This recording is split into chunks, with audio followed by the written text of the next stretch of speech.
Welcome to New Day with SSJ on Sports Radio 810 WHB. What in the wide, wide world of sports is going on here? Spartans! What is your profession? Are you not entertained?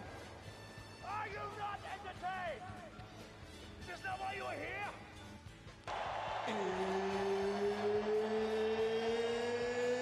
It's time! New Day with SSJ is presented by Walker Medical Linen Services, locally owned and operated, and HLAC certified to the highest standards. Walker has partnerships with hospitals, surgery centers, and medical clinics in and around the metro area. Walker Medical Linen Services in Kansas City and online at walkermls.com.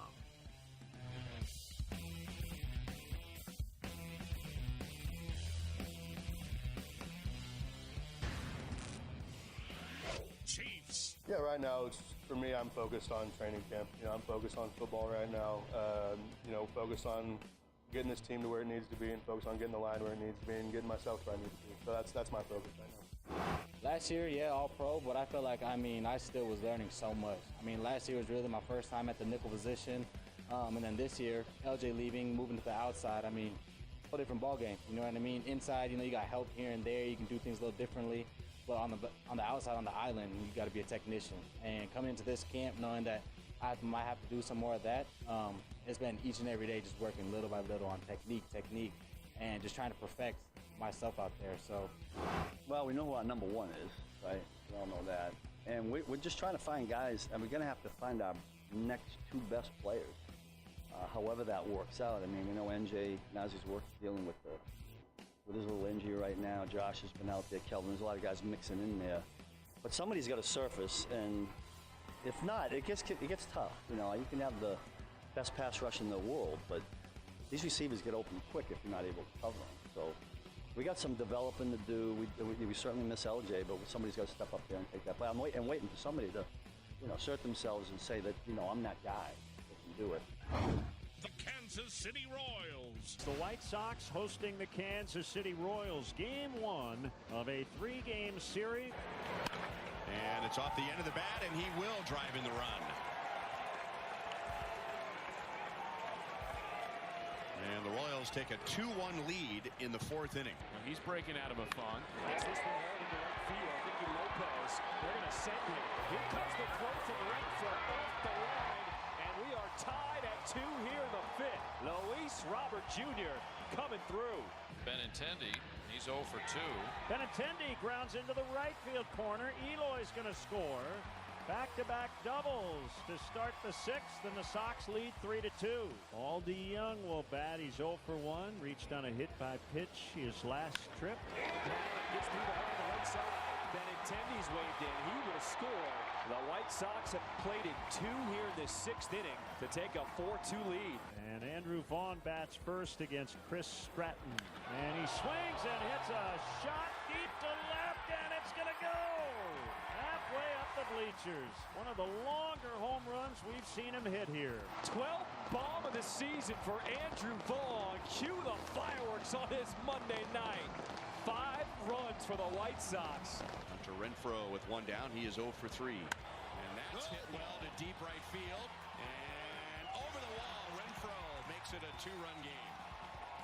There's our fans. They're here. Yeah, get him going to that side of the field. That's a beautiful thing. That's a really good swing. And now Melendez. Hooking. It is a fair ball. And now it's a 1-run game. Look who's coming up. First player with 3+ hits of 4 straight games versus the Sox since, Ty Cobb. I remember him. To left field. Did he get it? Benintendi is back. Goes!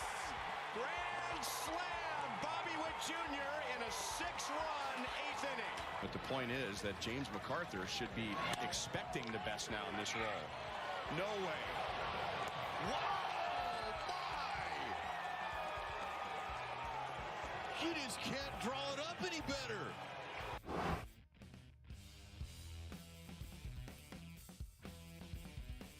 That guy's incredible. That was was his 4th hit of the night, if I'm not mistaken. Clearly, go-ahead grand slam, you're not going to get any bigger than that. First pitch, I mean, he's ready to hit. But there were so many things that led up to that. The 2 homers, Michael getting the second, Frazier's at bat was incredible, Massey taking the walk. I mean, just getting Bobby up there was a Herculean effort in that inning, really. I mean, he was the 8th hitter, right, in that inning. So for that, and then watching those defensive plays, there were so many things that he did so well tonight. It's hard to really remember them all in the moment. There were a lot of really good efforts from other guys too, with, especially like Will Smith with the 1-2-3-8. It was nice to get MacArthur back out there for the save. So there was so many good things, but Bobby's definitely the headliner.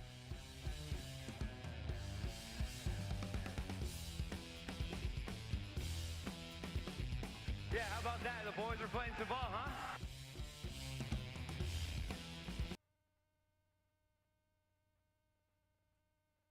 Good morning, Kansas City. This is New Day with SSJ on Sports Radio 810.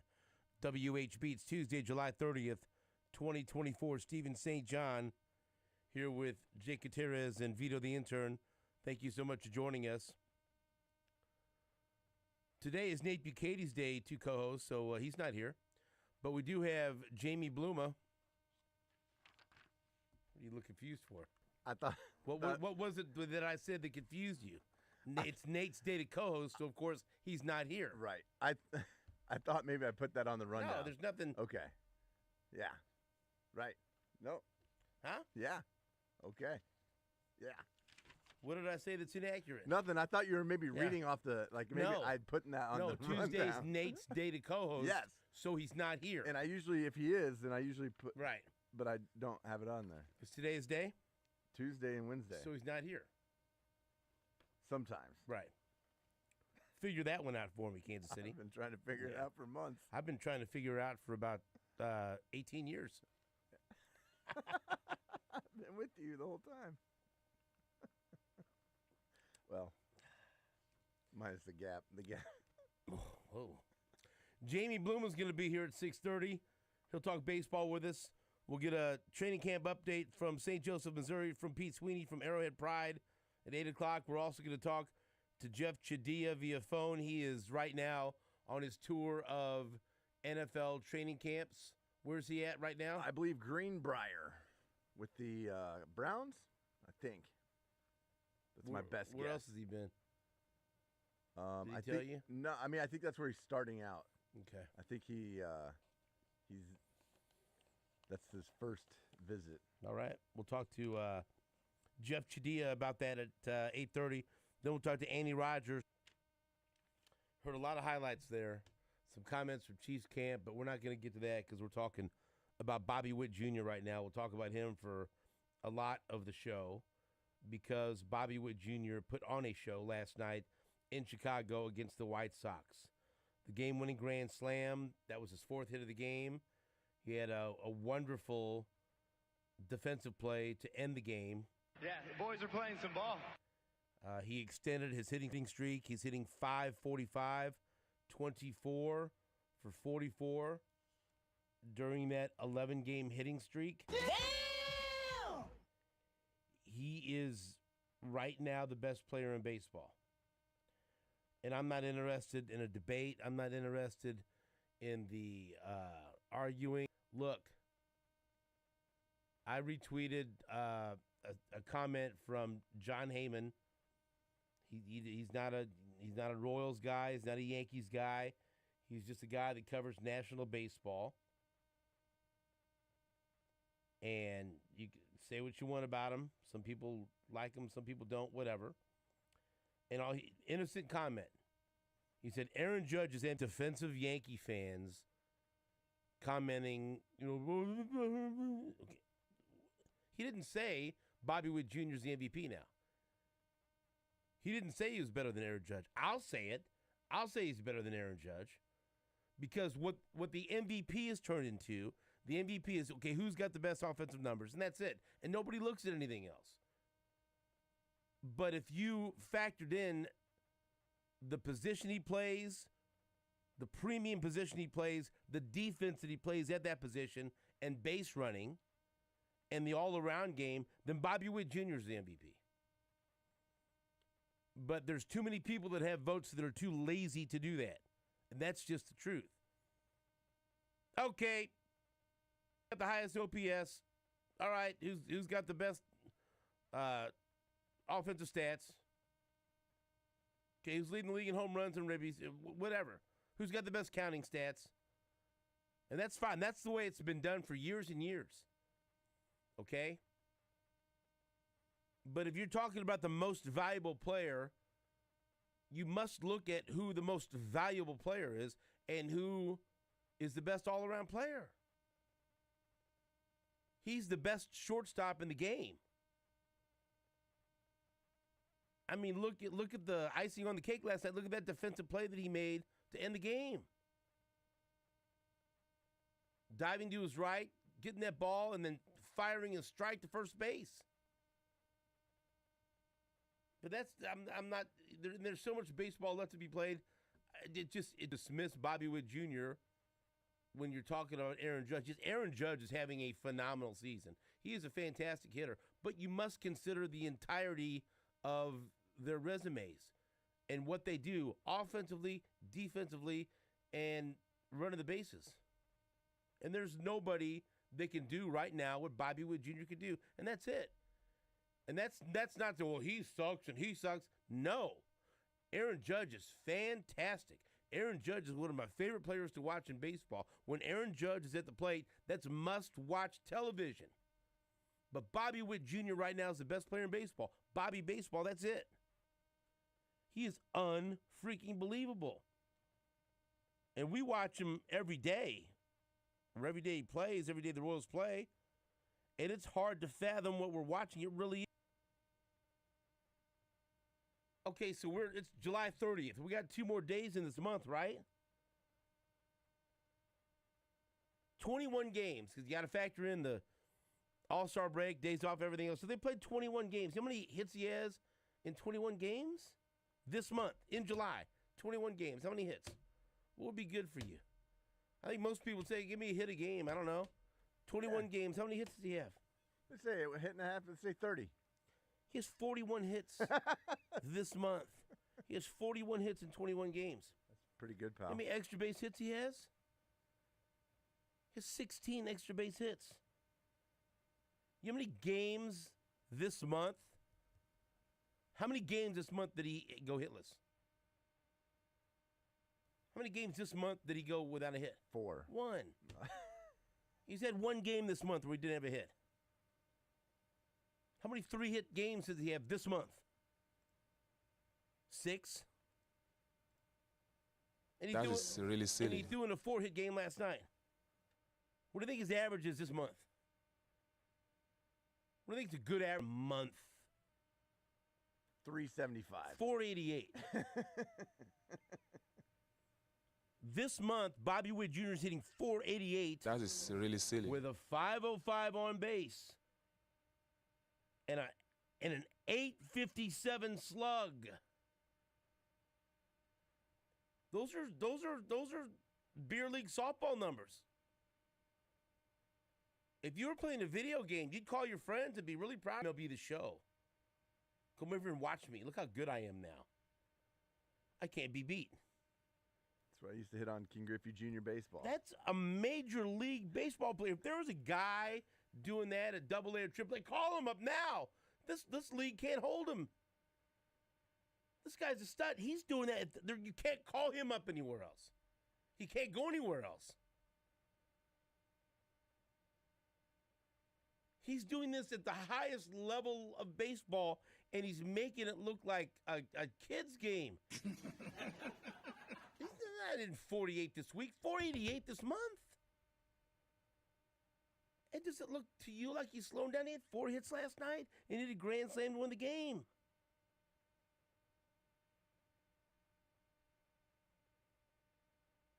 Nick Capel with the Royals tweeted out, you know how many runs he's on pace to score this season? 120. 131. You know how many hits he's on pace to have? Over 200. 224. That's a lot. That's a whole lot. He's on pace to score 131 runs and drive in 113. He's on pace for 89 extra base hits and 224 hits and 34 stolen bases. Now, that's all somewhat cherry-picking different levels in each of those categories, right? But Nick Capel wrote, no player in Major League history has finished the season with those totals, reaching those levels.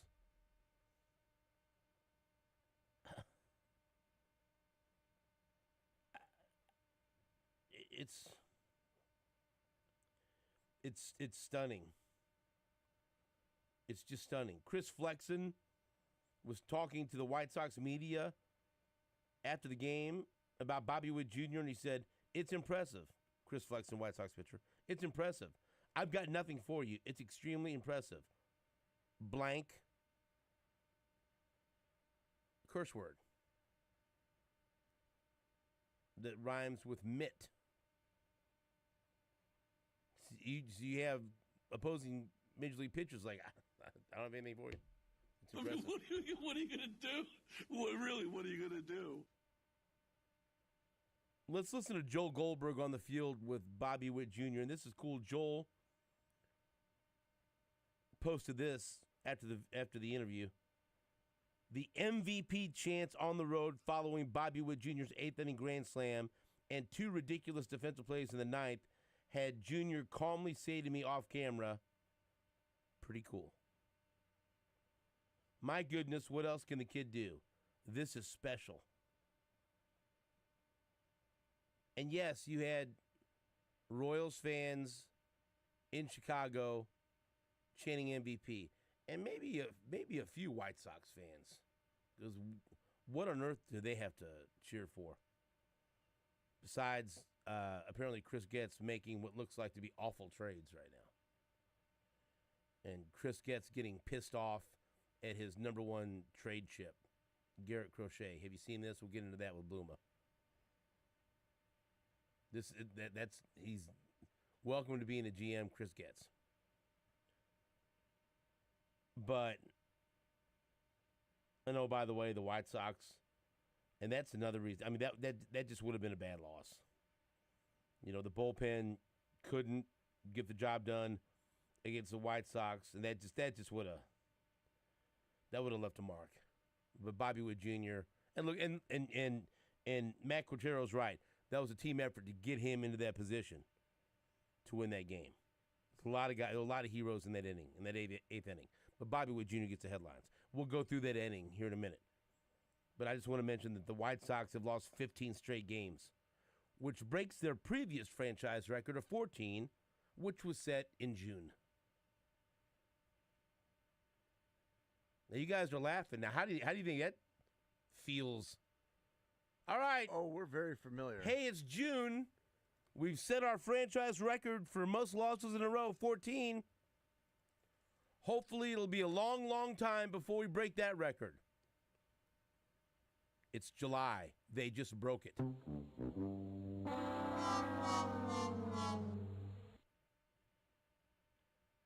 Hey, guys, the White Sox just lost their 15th in a row. That's a franchise record. How long did that record stand? About a month. Okay. Talk to you later. Back to the drawing board. We haven't any trouble trading our biggest trade chip? Yes, his agents are lying to the GM. Okay. What else has gone wrong? Let's hear Bobby Witt Jr. on the field with Joel Goldberg after he was MLB The Show last night in Chicago. Here's Bobby Witt Jr. You've had some great games in your career. It was a year ago yesterday that you had the walk-off grand slam against Iran. I don't know how you compare that. How do you talk about tonight? And the MVP chants are starting right now from the... Wow. Pretty cool. Take this. No. No, you take this one. Hey, Sally. Thank you, my friend. Now that we're done with it, I tried to get Salvi to come and talk about Bobby, but he's like, no, it's Junior's moment. What do you make of all this? It's pretty special. Just hearing those chants, a great win. It was a lot of fun. You're going to shift right away from the MVP talk. I know how humble you are. You want to talk about everyone else. So we could do that to start. Renfroe, Melendez, then the three to get on in front of you. Tell me about that inning. It was incredible. Not only Renfroe and MJ, the home runs, just the at-bats Massey and Frazier putting together those walks. Those are huge. Just playing the game, the small little things, that's whenever we're going to make us a playoff contender for sure. What are you thinking? What's the mindset as you step in the box? Every hitter always says, I'm not thinking about a home run. I suppose a base hit would have been just fine there. What's your mental approach? Just control what I can control in the box, look for a pitch I can hit, and then just take my swing that I prepared for before the game and see what happens. How much do you love those moments? That's the fun part. That's why you play this game. You dream of those moments, so it's just fun being a part of it. You guys have done such a good job this year with your manager, Matt Quattrero, of focusing on today, and that's it. Did this game, as you're trailing at any point, feel a little bit bigger to be able to get some momentum going in the right direction? Yeah, definitely. You want to win every game, and so you just got to take things day by day, like we talked about, and then just really here inning by inning, and then put together a couple good innings, and look up at the scoreboard at the end of the game with the victory. I got to ask you about the two defensive plays, because I think everybody in attendance at that point, their jaw was dropping and saying, what else is this guy going to do? I told a few people we see it every single night. Tell me about those defensive plays and being out there with MacArthur. Yeah, I just try to make a play for him, and then just try to get it to Vinny as quick as possible, because I know what he's doing over there, just making plays for me, making me look good too. And so, yeah, just trying to make sure to get it to Vinny as quick as I can. All right, I'll ask you now the difference, or I don't know that you can rank them or not. The walk-off against Minnesota, so many of us have felt like that was the start of something really special. A year and 1 day later, how does this one compare? Anytime we get a win, it feels great. So I love it, enjoy it, and now we're going to go enjoy it with teammates and get back after it tomorrow. I'll let you go enjoy it. How's the heart rate, by the way? Are you as calm as you look? Yeah, it feels good. I'm a little cold just from the splash. I don't really like the cold, but yeah, it feels good. Now, the cold means that you won. Great job. Go celebrate. Unbelievable night. We'll see you tomorrow. Yeah, thank you. Okay, so I gave you those lofty numbers that he's put up in the month of July. This is the great thing about one of the great things about K-Dog Curtis Seabolt. This is a man of tremendous research, and he put together this list, and it's just you just have to laugh at it. Curtis Seabolt. It's unbelievable, right? Because that's one of the coolest things about Bobby Witt Jr., the names that you have to compare him to. The names, like when he does something, then you have to bring up a name, right? That's ridiculous. Like, what did they say last night? The last player to get at least 3 hits in 4 consecutive games against the White Sox was Ty Cobb. Ty Cobb. Okay. All right, that's fine. That's kind of a obscure stat. But listen to this, and then we'll break. Still relevant. Because Bobby Witt Jr. will make me run long every segment. I'm sorry. Yes. Okay, K-Dog Curtis Seabolt points out there are still 2 more days in July. But here's the list of players who have had at least a .480 batting average and an .850 slugging percentage in a calendar month with at least 90 plate appearances, right? So at least 90 plate appearances, a .480 batting average, and an .850 slug. Here's the list. Bobby Witt Jr. right now. Todd Helton, who was just inducted into the Hall of Fame a week and a half ago. Lou Gehrig. Rogers Hornsby did it 3 times. And effing shoeless Joe Jackson. He's doing things where the group is Lou Gehrig, Rogers Hornsby, and shoeless Joe Jackson. What, are you kidding me? How often do we bring up shoeless Joe Jackson on this show? That is really silly. That's how, I mean, Todd Helton sprinkled in there, who, by the way, just got inducted to the Hall of Fame, so he's no slouch. He was just going into the Hall of Fame a week and a half ago. So that's the most recent player. Lou Gehrig. Lou Gehrig, Rogers Hornsby, and Shoeless Joe Jackson. Pretty good. It sounds like I'm making it up. Yeah. Curtis Siebold. But I mean, that, and then they do stand out there, Ty Cobb, like all these,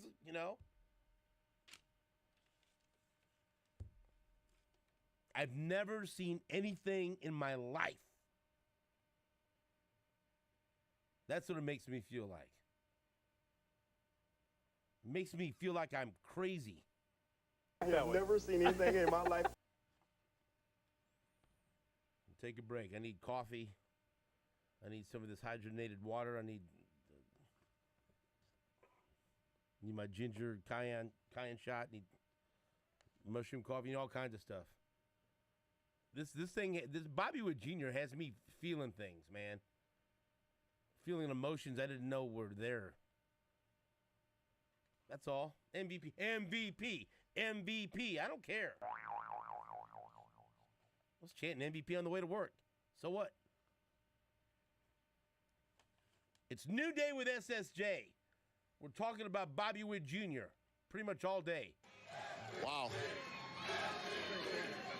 Pretty cool. Take this. Back after this on WHB.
Welcome back to New Day with SSJ on Sports Radio 810 WHB.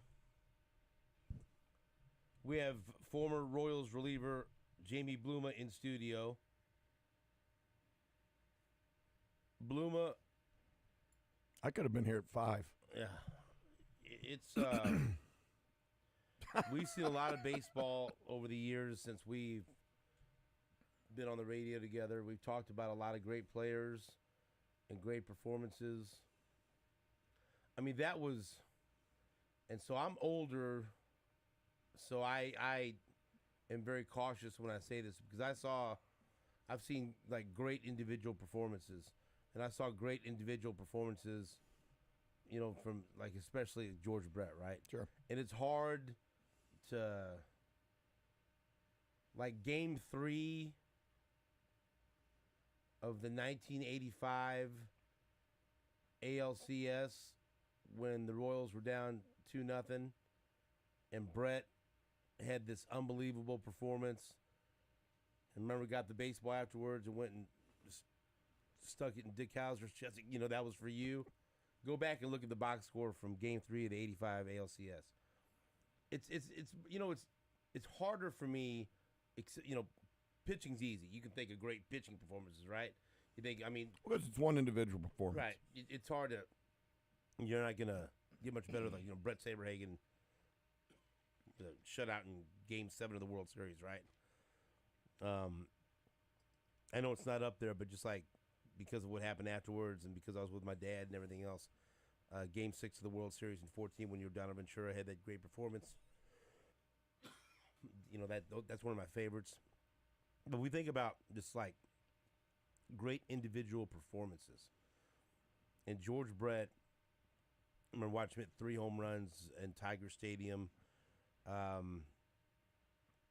George Brett's like all over the list, right? Because that's just who I grew up in. I watched as many games as I could, and he had these unbelievable games and performances, you know, not just in the regular season, but in the postseason. The postseason's elevated. Well, not only was George the best player for the Royals, George was one of the best players in the game.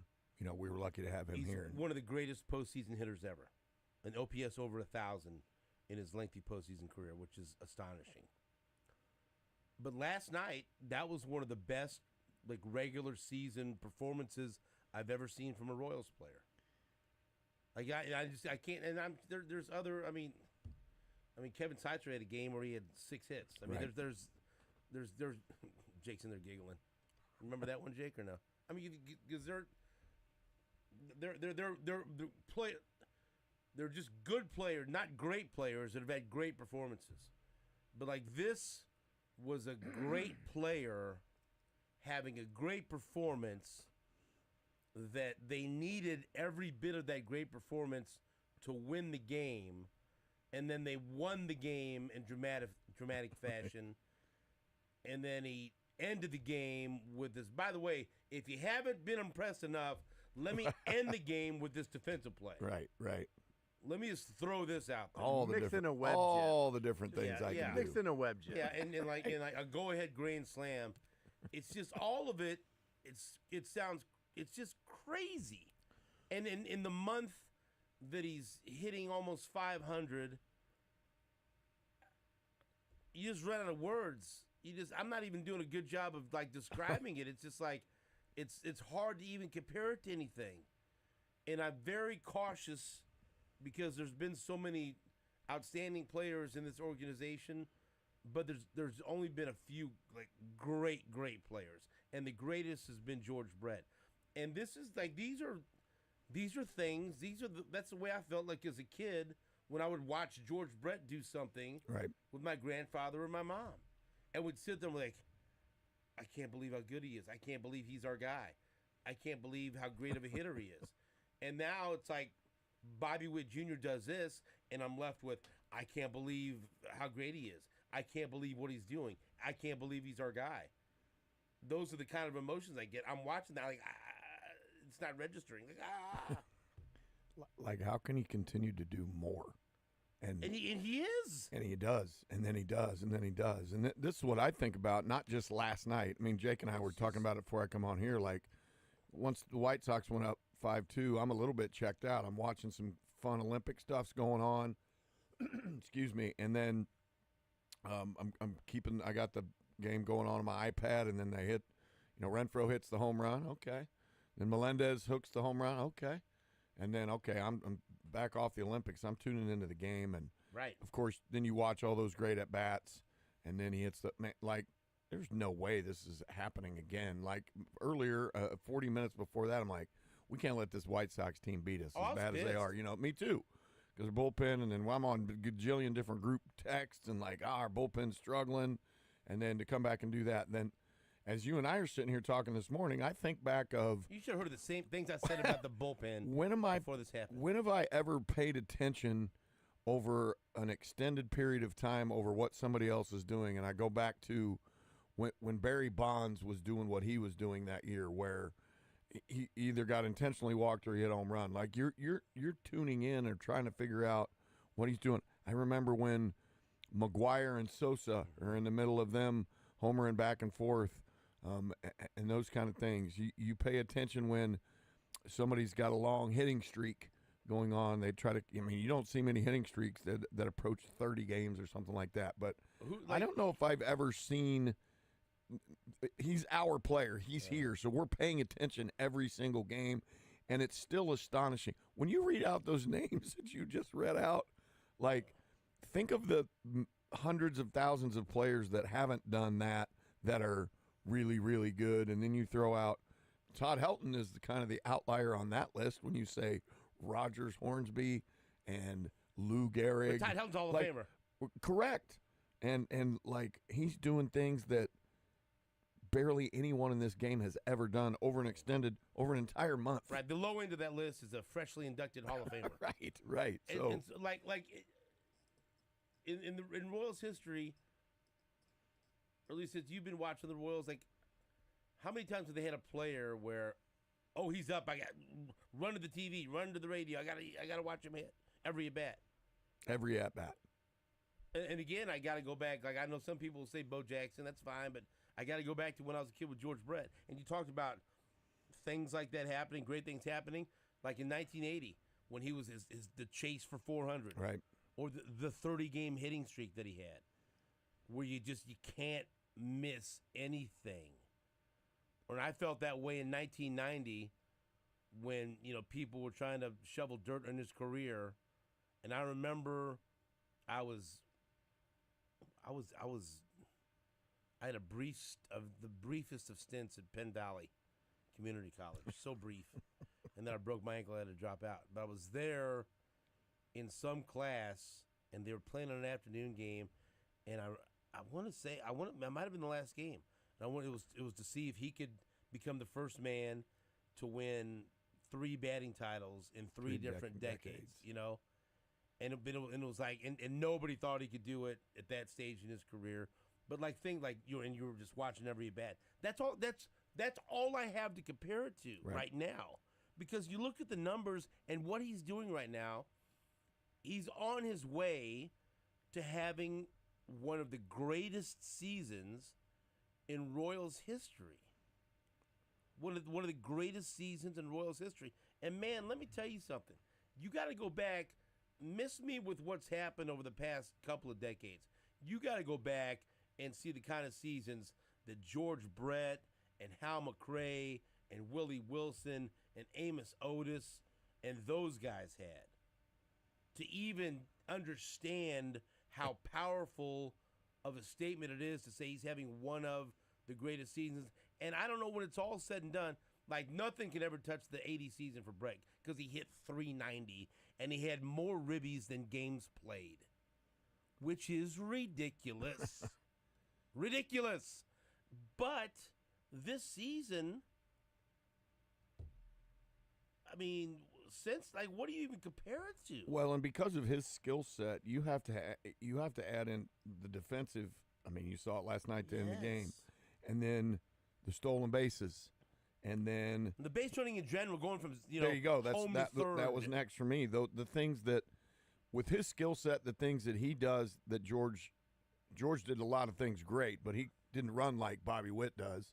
He didn't play defense like Bobby Witt can. Then you got to go to 85 when he won the Gold Glove and Right. finished as runner-up in the MVP race to Don Mattingly when he got screwed out of that, and he should have been the MVP in 1985. And he won the Gold Glove Was there. that the year Mattingly hit home runs in I 7, don't 8 know. straight I don't- games and all? I mean, that was another one of those Yeah. stretches where where you're paying attention to what somebody else is doing.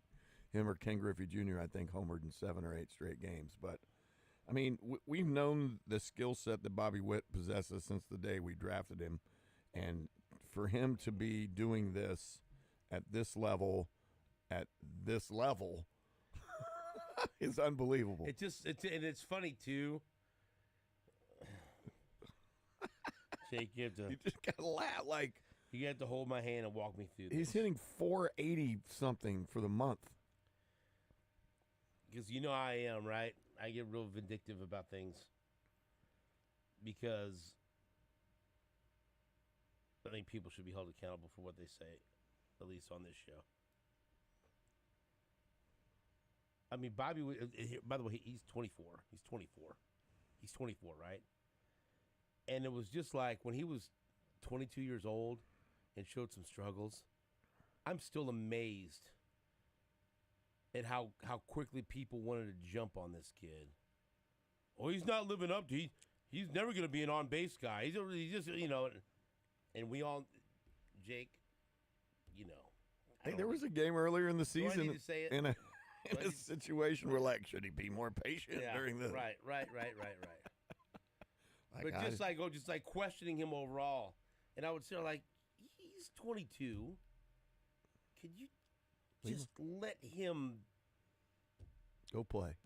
Now, I did not see this coming. Nobody did. I didn't see this. I didn't think this was in the cards. But it's like, and I kind of compare it to the how I don't have anything to compare it to. how many people were up at Chiefs training camp and were just so horny to jump all over Patrick Mahomes. Oh, this guy, he can't stop throwing interceptions at training camp. He can't, his first, Right, it's right, terrible. right. I don't. They gave up. They had Alex Smith. He learned than that. They're going to go to this guy here. We traded up for this. And guy? I was on, and I got so. That's one of the most pissed off I've been. Furious. I was so pissed off. on this. Tirade. I go, are you kidding me?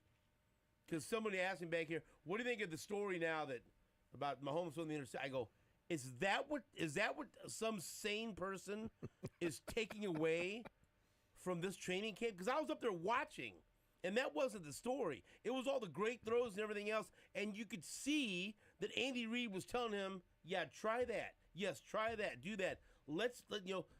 He was taking the Ferrari out for a spin to see what it could do. And then they're going back, okay, you know what? This works. This works. I like this. They were basically building the playbook around him to see what his strengths and weaknesses were. And yes, I talked to people within the organization that explained that to me. And also, I used my eyes to watch that. Sure. And you could see how great he was going to be. I didn't see this coming, but it's just like, I'm stunned. Yeah. Because